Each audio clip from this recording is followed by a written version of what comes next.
So today we are here with the University of Missouri, the #1 team in the spring 2021 digital marketing competition. And I am here with Lily, Keith, Peyton, and Professor Essing. Welcome. Welcome back.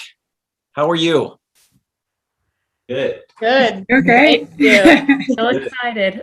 Still excited after everything, I know. I like to just kind of jump into these things and get real insights, start to understand kind of your path and through all that. And I'm going to drop a few things that happen behind the scenes as we go through here.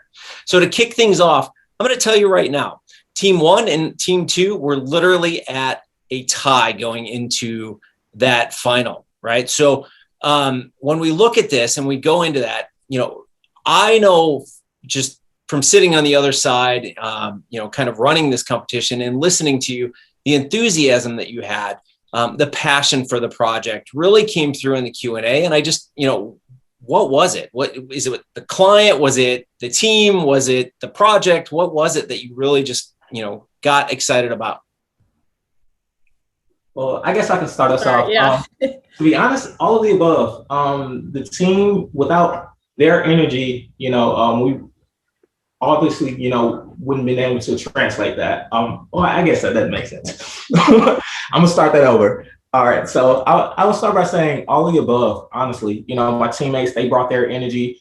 Super Coffee, they brought their energy going into the meeting and the project itself. We put so much work and time into it. It was just satisfying, being on that stage and being able to sort of, present our ideas, and I guess that just that thought, boosted our sort of morale and ego and energy and life, so all of the above, if that answers your question.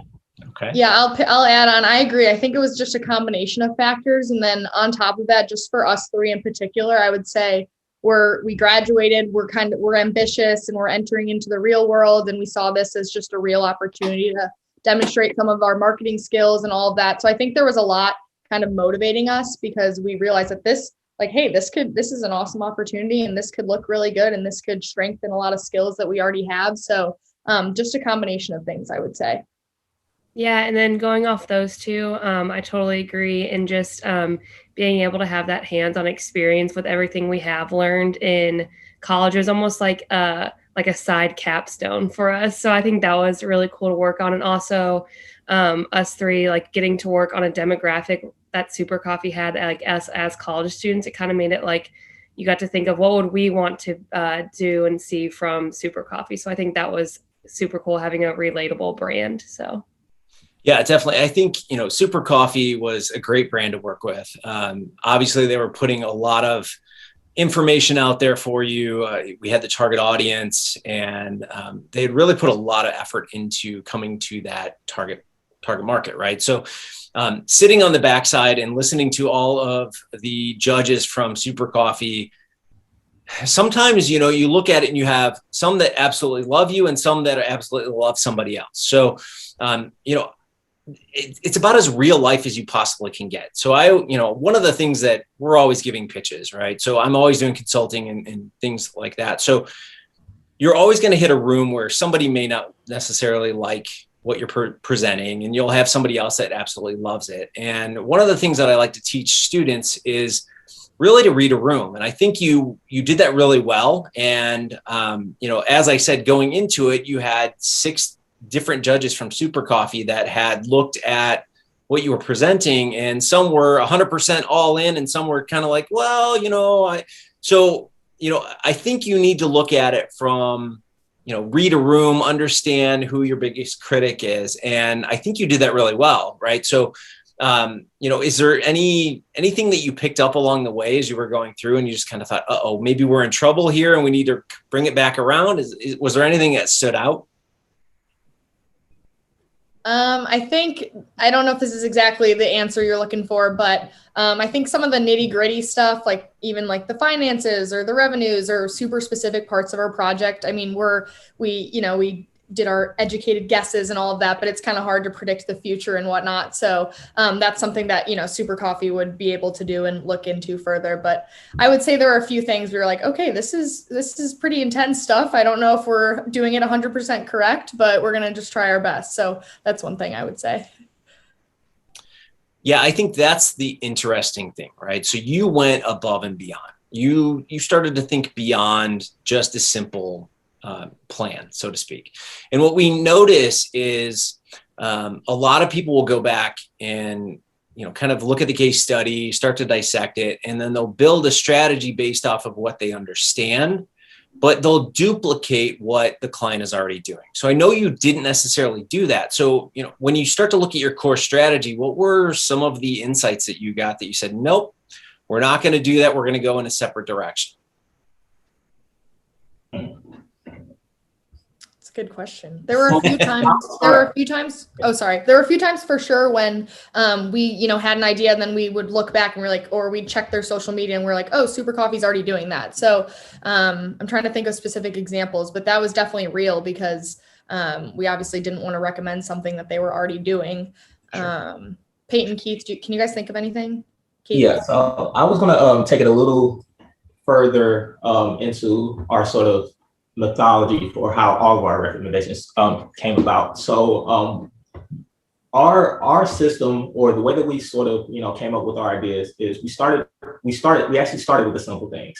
It's like, what do they already own? How can we make this better? And then we sort of incrementally improved or incrementally got bigger and bigger with our ideas. So we figured, we wanted to present recommendations that they could really apply in the real world. And like Lily was saying a few seconds ago, like, we had huge ideas that we sort of threw out, one of which was a Super Coffee holiday that didn't make the cutting room floor, and that's not to say it wasn't feasible, but what we figured, like, let's focus on the simple and then expand, so that was the sort of mythology behind all of our ideas.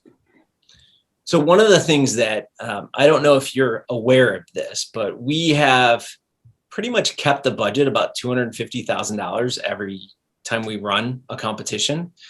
And we do that on purpose, right? So so you don't get $30 million, $50 million, and you just go spend like crazy.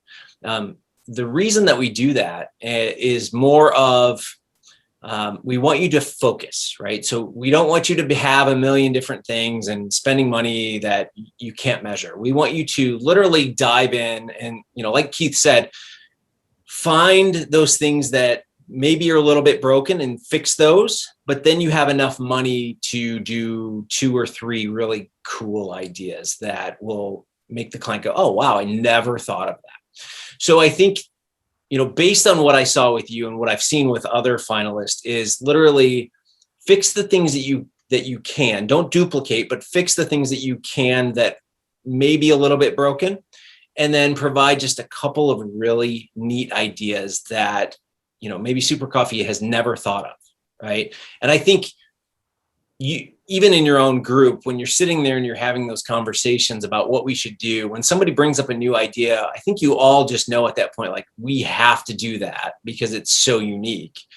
And that's what a client is looking for. I mean, they can sit around a table all day long and have conversations about the things that they know, but when you bring something unique, I think that is what sets teams apart. That's what sets, a professional from an amateur apart. And, obviously they saw that as they were going through that.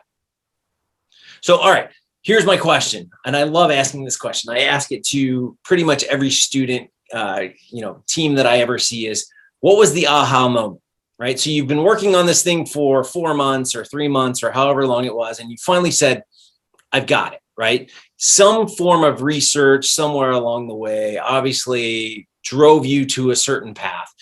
What was it? How did that come about? Was it brainstorming? Was it research that you were doing? Was it just, as I always say, driving through the country and all of a sudden it hit me? What was it that just set you to that point and you went, that's the direction we need to go? Honestly, it was the research. Research above all, that was, at least in my opinion, the most important or the most crucial part of all of our recommendations. We talked to the demographic directly, and what they told us is essentially what we based our whole each recommendation within our presentation on. So to answer your question, the research, for sure, that was our aha moment. Yeah, and I'd kind of say going off that, I know we talked about it in our presentation, but also when Lily or Keith noticed that not all the same social media tags were the same. I think that was a big realization for us because like going off that, like seeing that in our research put together, we're like, oh, maybe that's why there's some disconnect. So we're like, maybe if there's connections with like their social media tag, then we can grow their hashtag super campaign. So kind of just all stacked on that. So I think the research and noticing those at tags were really crucial for us.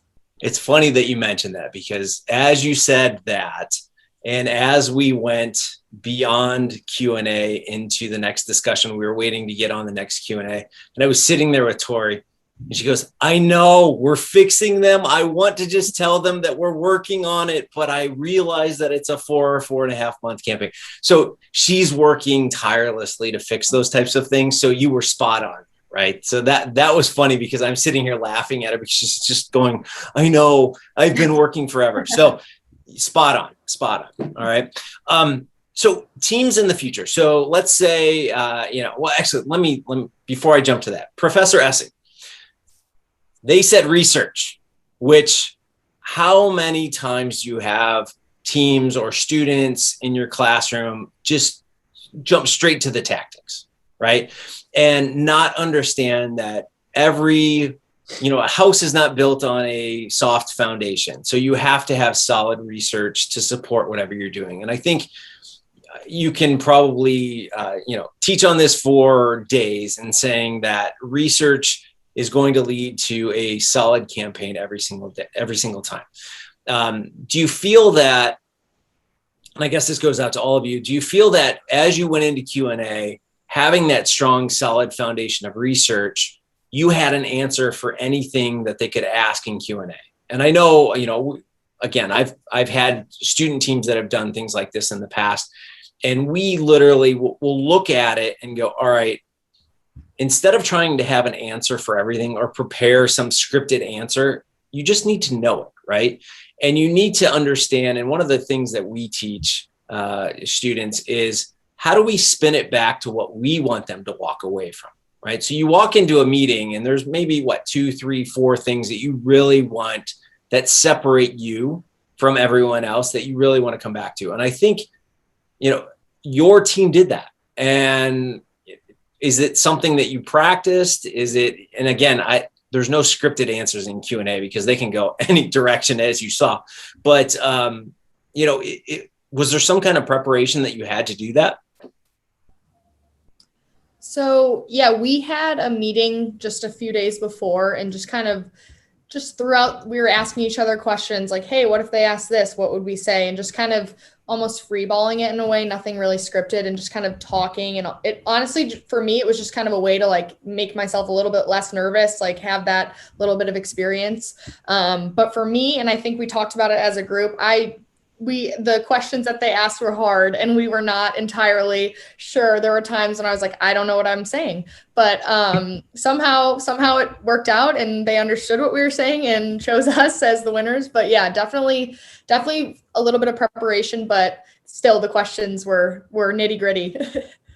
Yeah, I'll just tag on. I thought the questions were very authentic. And, to your point, Matt, it was that research and understanding what they presented. They worked cohesively as a group. So Lily or Peyton or Keith could all answer the question in their own way because they didn't just do it piecemeal. They did everything together. And I think it was tough Q&A, but they were able to, pull back on their ideas and their research to be able to answer that. Well, I can tell you one thing. When you get tough questions, it means you're doing well. Because quite honestly, if they're, we'll call them cake questions, right? You're in trouble, right? And that's what I have a tendency to tell people all the time. If they're serving up really soft questions, you're in a world of hurt, right? They're struggling. They're okay. Let's just be nice to them, kind of thing. But if you're getting those really difficult questions, it means they're really involved and they're really trying to put you into that level and understand where you need to be. So, congratulations on that. So my last question is literally future Mizzou teams. What do they need to know? We'll nobody else listen from other universities at this point, but future Mizzou teams, what would they need to know? Like, what would you say the path to a repeat in this, in fall would be? What would you recommend to them? Yeah, I can start off. I would say just make sure you have open communications with your team. I mean, it's okay to not say someone's idea is bad, but say this is how we can reshape it, and kind of starting off with, I mean, we had some, like Keith and Lily were saying, we had some really big ideas. So start off, don't be afraid to have huge ideas and kind of narrow it down and just kind of get to the nitty gritty of it, I think is kind of how we succeeded too. Yeah, and I also think just starting from forming a team, for us, it was kind of nice because I knew of Peyton, but Keith and I had never met. Peyton and Keith had never met. So we kind of came from different backgrounds. So my advice would just kind of be, don't hesitate to go up to someone. I mean, hopefully they'll be in person, but don't hesitate to go up to someone in your class and ask them if they want to form a group, because I think that was to our benefit of us kind of not really knowing each other, coming from different backgrounds, and just kind of being open to hear what each other's opinions are and that sort of thing. So kind of branching out with who you pair up with, I would say, just because that'll just bring more unique ideas to the table. Yeah, I think one of the struggles that I've seen through the years is everyone kind of gravitates to either friends or people that are in the same circle. So you don't really get any outside ideas. But when you bring others in that maybe you don't know or you haven't worked with in the past, you get unique ideas because they're things that you've never heard before. And, honestly, I mean, that's what you're looking for. You're looking for that ability to think of something that you wouldn't have thought of. I mean, 7 of me sitting in a room debating a marketing plan is not a really good idea because we're all going to come up with the same thing. You're looking for that different aha moment. And, I'll be honest, you guys come up with different things every time we run this competition that I'm sitting there going, you can do that? Right. And I've been in this space for 20 years. Right. So I don't come from, academia. I come from the professional side and have, entered into academia. And so I look at things and I'm amazed at the level of expertise. And, even this year, Super Coffee was saying behind the scenes, I can't believe the professionalism of these students, that their pitches are better than our presentations that we give on a daily basis, that they're just blowing us away. So, that was the fun part about it. And I mean, it was really kind of truly unique in the sense that, Jimmy was basically saying, I'm 6 years out of college and you guys are running circles around me, but yet they have this multi-million-dollar company that they're just growing astronomically. So, again, kudos to you. I think you guys did a tremendous job. I want to thank everyone for participating. We loved having you. I love the fact that you've really embraced the process, and hopefully we'll see you in the future. As potentially a client or a case study, and that would be really interesting. And one thing that I did say to another team is stay close, right? Stay close to even the people that were in the finals, kind of get to know them because you may work with them someday. And the same thing with the judges. They said, please reach out, connect. Another girl from one of the other teams, I just connected with a New York agency because she's looking to move back to New York and get into that space. So if there's anything that we can do, please let us know. But like I said, connections are great. I've had students that have participated in competitions like this and then end up working for one of the judges, 6-7 years later, and it's their new boss. So again, small world, but make the connections. And I think all 3 of you are going to go really, really far. So I congratulate you. Thank you so much. 3 things we can learn from Team Sands today. 1, research is a solid foundation to all good strategy. Without it, it's just going to crumble, right? So if you go into Q&A, if you're talking to the client, they're going to see right through those strategies without you having a firm foundation on what has built those strategies. The second thing is work outside your circles. Build a team of individuals that all have different ideas. By doing that, you're going to learn different things. You're going to start to think of different ideas that you wouldn't have necessarily thought of. And the third thing is they focused on fixing small things that the client was currently doing that needed to be evolved or changed because they weren't doing them well. And then the second thing is that leaves time for you to basically give 2 or 3 really strong ideas, right? That you can spend a majority of your budget on. So fix the small things that need fixing and then move on to 2 to 3 really creative ideas that you will own, right? So if you're looking at it from a client's perspective, I'm sitting on the other side of the table. I want to hear things that I'm not hearing from my team right now. So be creative. Think outside the box. Look at new technologies. Look at new ideas. Look at how the industry is changing and come up with those ideas. And I guarantee you're going to have a strong team. That's all we have today. I want to say thank you to Team Sands, and we'll see you next time.